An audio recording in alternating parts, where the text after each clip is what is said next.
সব ইতিহাস পড়ে আমার এখন মনে হচ্ছে যে এই দেশটাকে বদলানো দরকার। ভবিষ্যতে একটা সুন্দর বাংলাদেশ পাবো, যা আমরা নিজেদের হাতে গড়ব।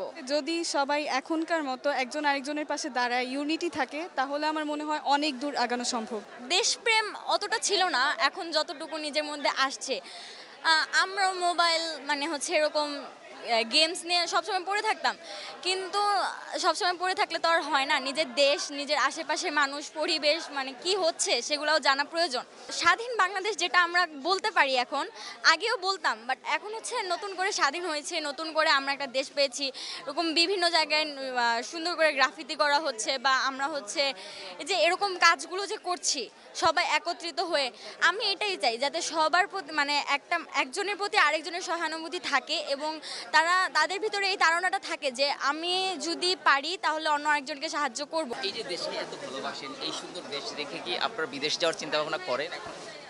সত্যি বলতে আমরা আগে ঠিকই ভাবতাম যে হচ্ছে বিদেশে চলে যাব, এখানে থেকে কোনো মানে ভবিষ্যৎ নাই, হ্যান ত্যান। তো এখন যখন হচ্ছে, এখন আসলে আমার মাথায় এসব চিন্তা আসে না, কারণ হচ্ছে এত কোটাও নাই, মেধা দিয়েই সব হচ্ছে। যে মেধা থাকলে আসলে সব করা যায়। আপনি একটা চাকরির নিয়োগও মেধা দিয়েই পান। তো এই দেশে থেকে একটা ভালো কিছু করার আমার অনেক মানে হচ্ছে ইচ্ছা, যে আমি এই দেশেই থাকবো, আমার দেশে থেকে আমার দেশেই কিছু একটা করার চেষ্টা করব। আগে তেমন একটা দেশের প্রতি টান ছিল না, কিন্তু হঠাৎ করে যখন এই বৈষম্য বিরোধী আন্দোলন হলো, আমরা সব কিছু জানা শুরু করলাম, ইতিহাস জানলাম। মেইনলি পাঠ্যপুস্তকের যে ইতিহাসটা, ওইটা আসলে ভুল ছিল। আমি বলবো পুরোটাই ভুল ছিল।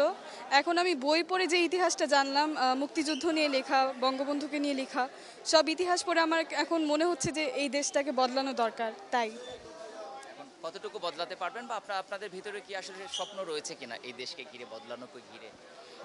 এই দেশকে বদলানোর জন্য যে স্বপ্ন রয়েছে সেটা হচ্ছে কোনো বৈষম্যতা থাকবে না, কোনো একজন আরেকজনকে জাজমেন্ট করা হবে না, কেউ নিজের ইচ্ছা আরেকজনের উপর চাপিয়ে দিবে না, যে নিজের ইচ্ছা মতো যা করতে পারবে সেটাই করবে। তাই আশাবাদী কতটুকু আপনারা যে এই দেশকে আশাবাদী করে নিয়ে যেতে পারবেন, অনেক চেঞ্জ করে উন্নত বিশ্বে? আশাবাদী হচ্ছে যদি সবাই এখনকার মতো একজন আরেকজনের পাশে দাঁড়ায়, ইউনিটি থাকে, তাহলে আমার মনে হয় অনেক দূর আগানো সম্ভব।